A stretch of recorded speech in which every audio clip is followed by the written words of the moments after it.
We did have a pool table at home, but I think my parents decided that it took up too much space in the house and they got rid of it. And I played as a teenager once in a while in recreational centers, which we had back then. You had pinball games and electronic games, and there were a few pool tables, so learned there, but officially got myself a cue when I was a young adult. Probably spent more time on a pool table than I did studying. 11 corner. I play in the league here on Tuesday evenings. We are 3 women officially registered in the Tuesday night league. There are many more 13 corner on other nights, but on the BNEA we're officially 3. Women do play differently. We don't see the game the same way. 6 in the corner. Although physically it's not much different, we still have to compose with a chest. So it makes the game a bit different. And I've had many people tell me that who do a lot of tournaments that women and men don't think the same way when we look at the table. 3 corner.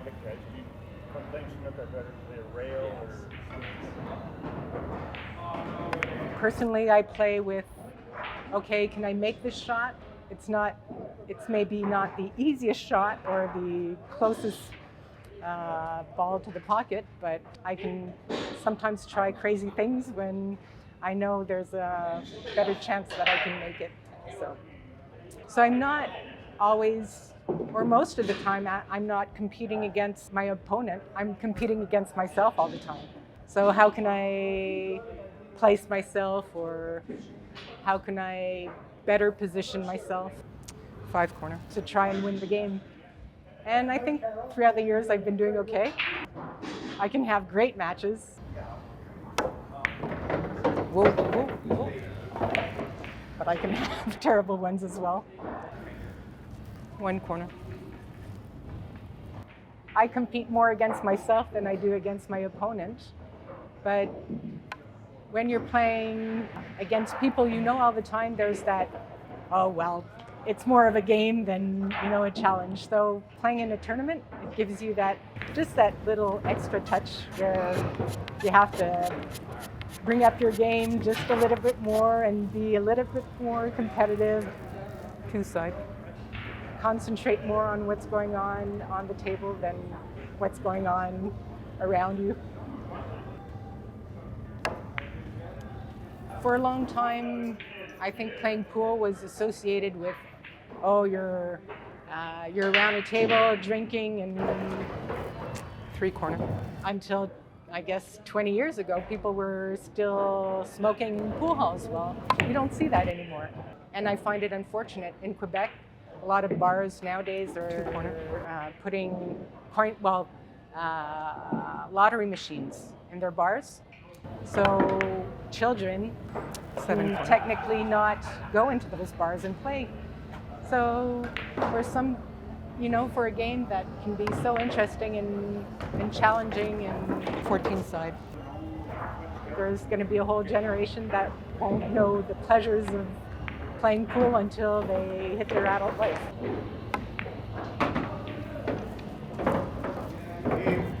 Good game. I've met so many people and kept so many friends throughout the years through this activity that, it's just a great game.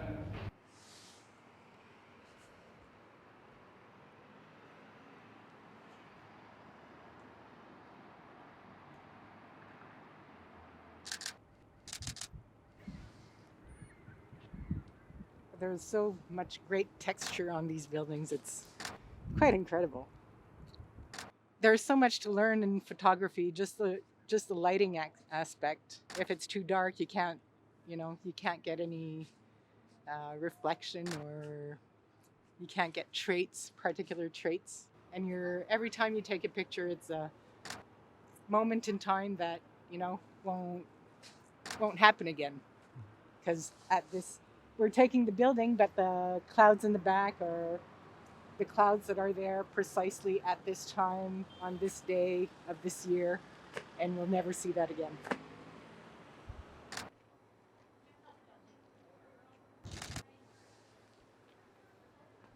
Love gorgoys.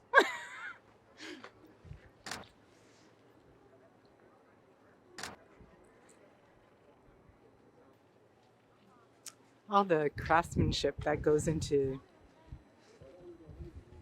renovating, and still amazing that they can find people that are actually capable of working with stone, and It's an old skill for sure. definitely. When did you pick up photography? What made you interested in photography? Actually, I've always been interested in photography. Even as a child, my grandfather, well, took me a while before getting my first camera, but my grandfather was an agronomer, and back in, I guess, in the 30s, in the 40s, he was already taking pictures of land or testing land for agriculture development, even how to develop cities or roads. Or so he was always taking pictures, and I have a lot of pictures of me as a kid because he was taking pictures all the time. So he'd let me use his camera once in a while and click on the button. But I guess I got my first camera in my teenage years, just for fun. In high school, I was the one taking pictures of everybody, and I have piles of pictures of the girls in high school, and a lot of them ended up in the yearbook, which was quite fun.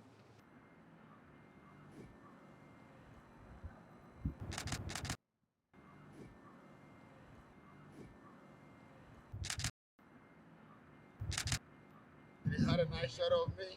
Of course. You're beautiful.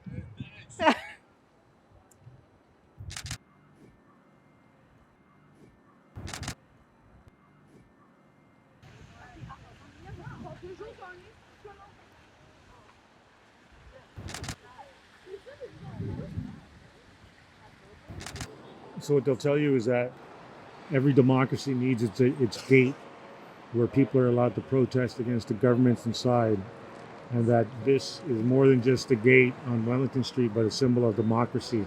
So they see it more than just a protest. Well, then the gate should be open.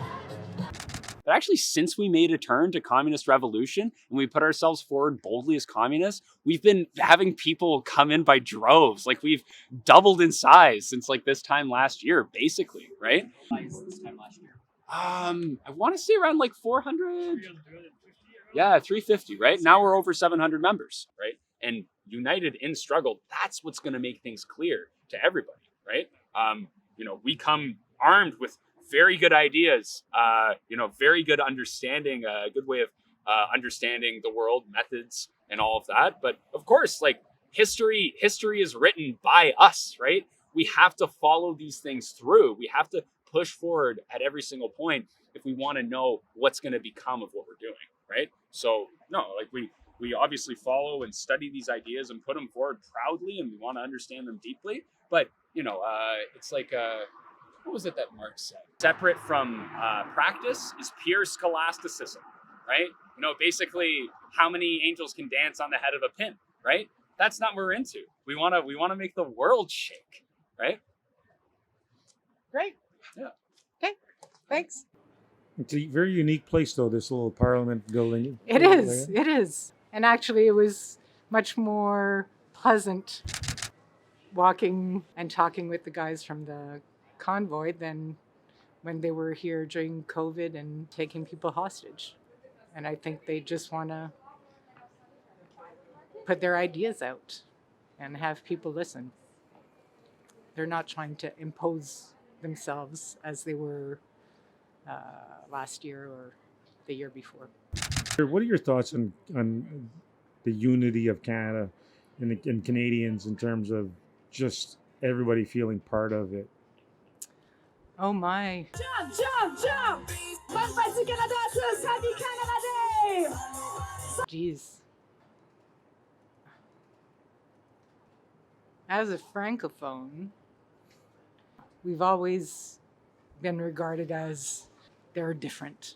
As a kid, I was brought up in des Ormeaux on the West Island in Montreal. And I think in our little sector, we were 6 families out of, I don't know, maybe 150 families at the time, 6 francophone families. And we were called French frogs, and or we were told to speak white.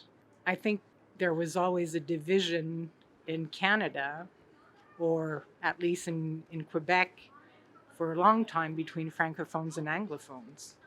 And even today, sometimes you tell anglophones that the language of business or life in Quebec is French.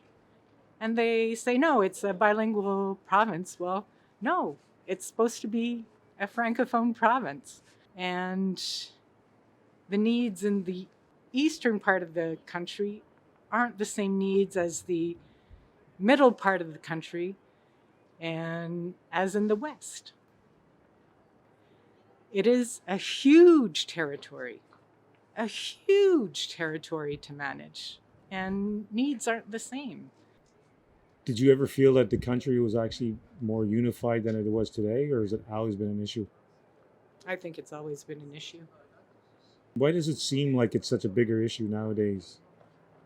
Or is it me? No, I think probably because the little unity that we had, I think we're even losing that. Whether you look at our family structures, just the structures of our families. I mean, at one point, you had 12 children and it was a regular thing. Now families, you're lucky if you have 1 child or 2. And there's a lot of immigration. So whatever unity that we had as Canadians, well, yes, we're opening up our borders to all these fantastic cultures. And if you've traveled anywhere around the world, it's great to see how, yes, they function differently in France or in Spain. But I'm finding more and more that even immigrants that arrive here are trying to recreate what they had in their country, and they're not perhaps integrating our way of living. But even myself as a francophone, my origins are from France. So even I'm an immigrant from another time. So we learned at that point to develop the country. And yes, the British and the French fought on the plains of Abraham, and the French lost. So that's that. One of the videos I asked you to watch in advance was Takaya Blaney's. And one of the things that Takaya Blaney mentioned right off the top was that it's a political statement to be Indian.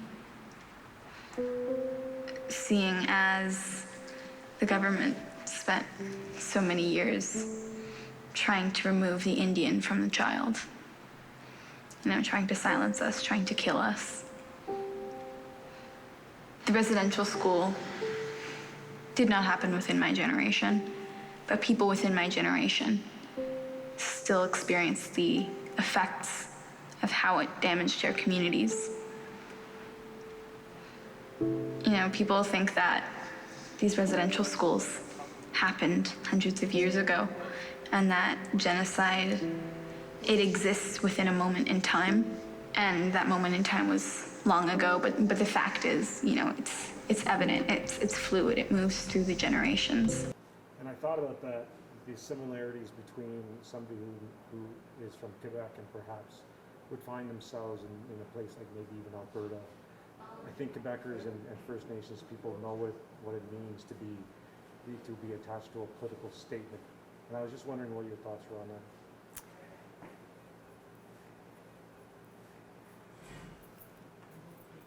I think there are many elements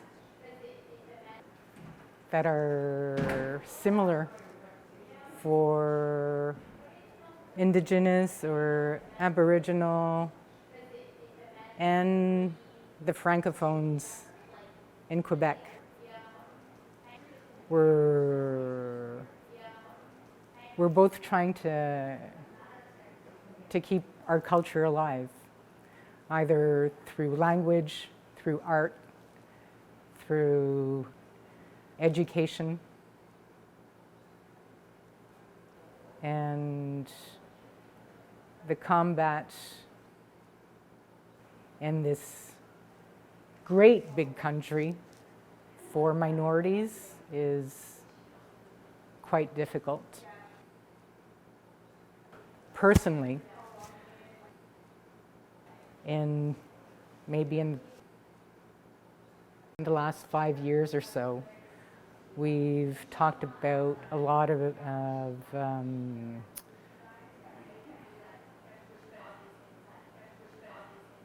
systemic racism. And to me, the only people in Canada that have been victim of systemic racism is Aboriginal people. It is the only system in place in Canada where the system made these people, have taken them apart or have made them special community, or it is the only group of people, I personally think, that has been a victim of systemic racism in Canada. For French Quebecers or French communities, because there are other French communities in Canada. There's some in Ontario and a bit in Manitoba, a bit in Saskatchewan. But it is a question of fighting for survival. We're both trying to keep our culture alive, either through language, through art, through education, and the combat in this great big country for minorities is quite difficult. But just language-wise, Aboriginal people are, so many few people are speaking the language that was taught by their parents or their grandparents. Francophones, we're sort of lucky because we have France across the ocean where French will be spoken for 1,000 years to come if the planet is still exists. But I'm not sure that French will survive the next 100 years in Canada. Can't be sure of that. What was your takeaway from the entire episode? Some youth nowadays I find amazing. Hearing about this, but also hearing the sounds of the voices, hearing the emotions, it felt like the elders were talking about a dear friend who had recently died. There was always this sense of loss. They're speaking up and they're thinking 100 years from now or 50 years from now. What do I want to leave my children, how are they going to live in 50 years from now? Is there still going to be bits and pieces of my ancestors here in this country? Or is there still going to be some water that can be used for fishing or for survival for some communities? And it is fantastic that these voices are heard, because so many people are quiet about it. And the environment is what we need to survive. If we don't have an environment, well, we're nothing.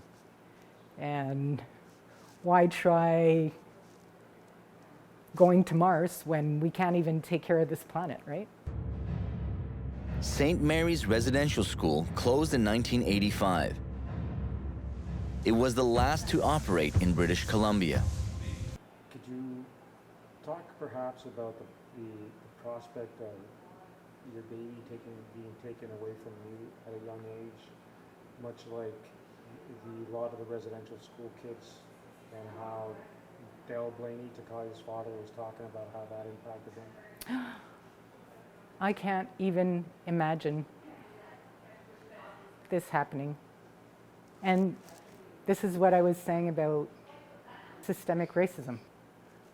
This is the system that was in place at the time, where children were taken away from their parents to reset them. And some of these children didn't survive residential schools. So many of them disappeared. And who knows how many of them could have been doctors or teachers, important people, but they've disappeared.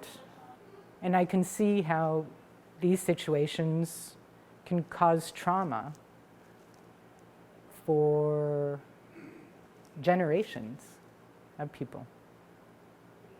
When did this become part of your knowledge? Actually, I'd probably say not very long ago, just because it wasn't something that was spoken out loud. Maybe, definitely when I went to school, it wasn't spoken about. And, you know, I was born in the 60s, 1967, so all through elementary school and high school, it wasn't spoken about at all. And I'd probably say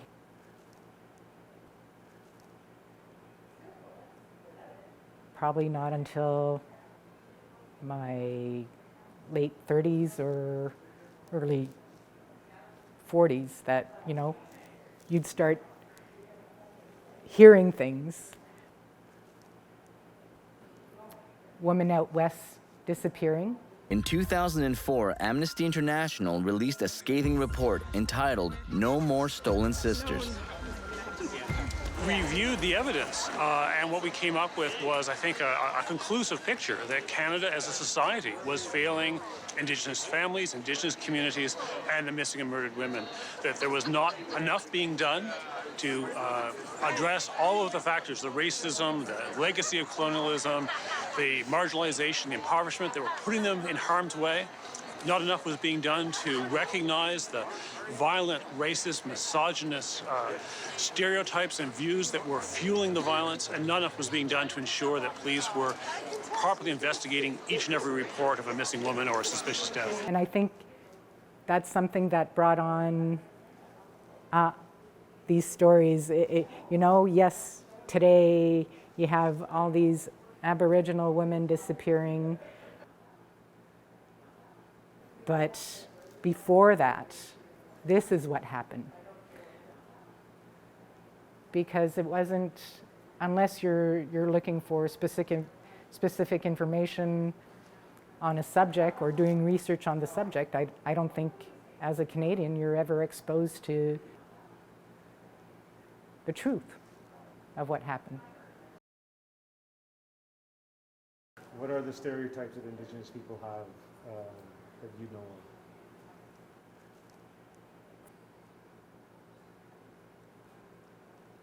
I've heard that people on reserves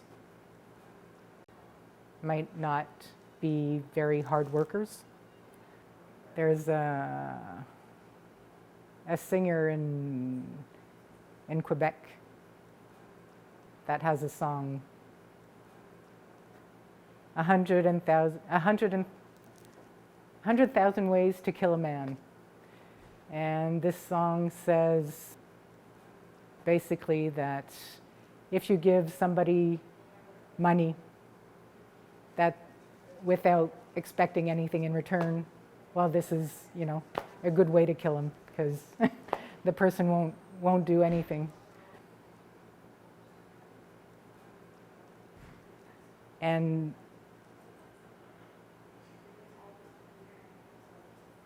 we hear a lot about through the media that all these communities can be getting, millions of dollars, but is it really helping them? What we see is that they don't have, or some communities don't have great housing. Government, and this has been going on forever, a lot of communities don't have access to drinkable water. Well, is the government supposed to be helping out, or our communities are, supposed to be working on this with the money that they're getting? So, as somebody from the outside, seeing that there's millions of dollars being invested, and I have friends that worked for Indian Affairs, and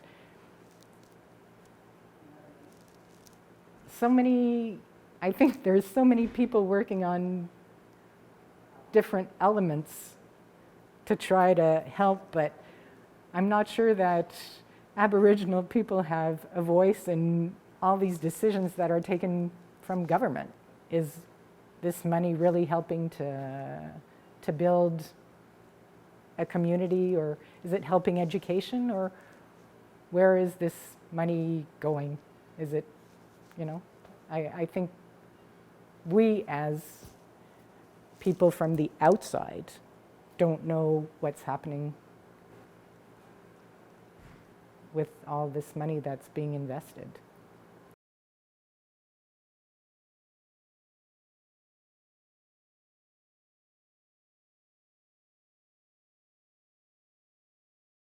Because you've been out there, you've been in Ottawa, and you lived amongst white folks. And when you talk about Native issues, where you talk, hey, we're underfunded, you know what they'll say, right? Generally, how many billions of dollars do we have to spend on people? You don't pay tax. Your governments are corrupt, is the word they always use. And the other part is, I'm really tired of hearing about the plights of the Indians. If you got an honest conversation from somebody who was regular Canadian, most times you're going to get those thoughts. Is that true? Oh yeah, it's possible. I never, like I said, it is. Yeah, that I never had a conversation that blunt. But I've heard it, before. But see, the first thing that comes to my mind when you were bringing up those issues is that the facts. Okay, in order to have an effective conversation, let's examine the facts. Okay. This is what they were, and then you can come to to a better conversation and understanding. Because a lot of times, if people are unaware, they assume. They only they go by what the media says, or what and whatever source of information they have about that. And I don't know. You think there's effective communications about our identity and who we are and what we're trying to do in society today? You know, that will explain it in a non-biased way. Is there, do you know in your mind if there's that outlet where people can understand to say, and to look at the facts and issues and then say, okay, all right, well, okay, we got a clear understanding of the facts of how it is. Okay, and now I can decide what my opinion is. Because I think that's what it comes down to. In terms of funding and whatnot, when people, they say, well, mismanagement, this mismanagement, well, whatever, what have you done with your money? Or whatever, we keep giving you this or that. See, okay, let's go back, way back, man, to the ancestors when we signed treaty. Okay, do you know why we have the resources that we have from the government? That's blood money, man. Our ancestors were killed and died and murdered, and I don't even know, that's what it is. And you ask the federal government or whoever negotiators, and you ask him, hey, listen, man, if your parents or your parents' parents or your ancestry went through that, how would you feel? Okay? That's it. Anybody, man, anybody, doesn't matter who, what, where, and this whole world, man, is faced with a question like that. What do you think they're going to say? It's never enough. You're obligated. Times change, whatever, yeah, but hey, man, you call it like it is, That's the way I look at it. People, well, in terms of, oh, well, when is it, massacred, 90 million, I heard, 90 million, man, in North America. I don't know if that figure is correct or not, but that's how many Aboriginals were living here before, European, arrival. And now, how many in North America? I don't know the figures, but, I don't know if those, my numbers are correct or not, but, that's, you just think about it. You think about true history, with Aboriginal people, And then they're trying to say, well, you guys, try to dispute, compensation. We're not paying tax, we're not paying this, we're not paying that. Anybody, man, I challenge anybody to take that question and to see what type of honest response will they give. Are Indigenous people asking Canadians too much to actually care about the issue? I don't think they're asking too much.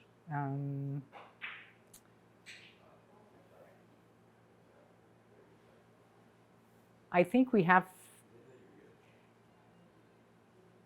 education is really important today, and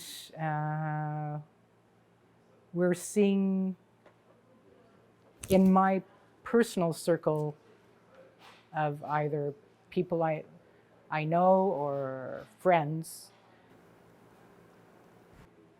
education gives a voice.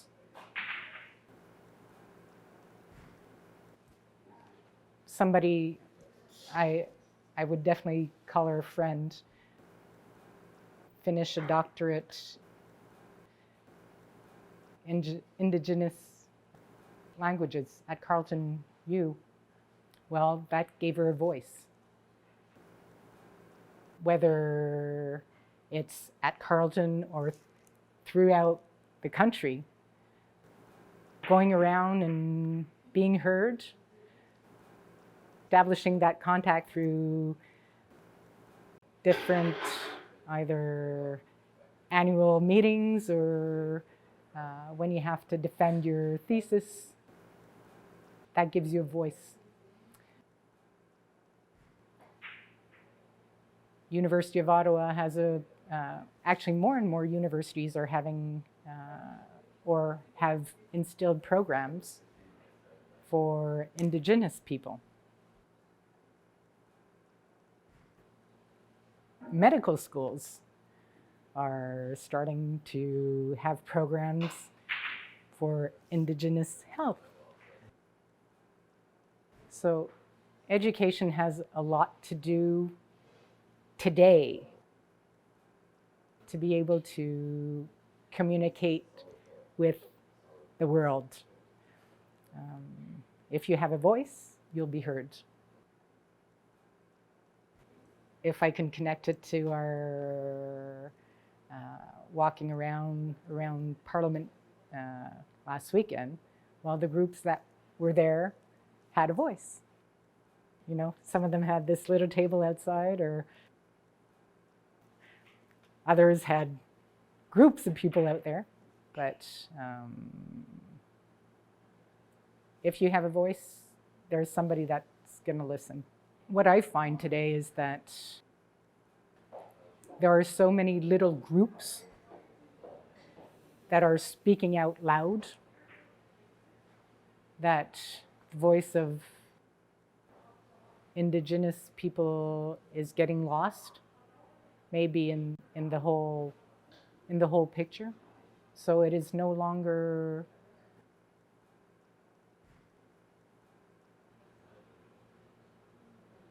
that reality, because so many communities now are in need of resources or services, or that even smaller communities are getting diluted in this sea of requests. So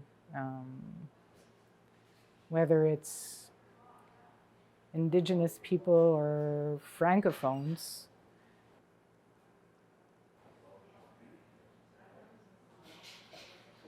the needs are, even if they're basic needs, well, there are so many people crying out loud for anything else that the voices aren't heard as strongly as before.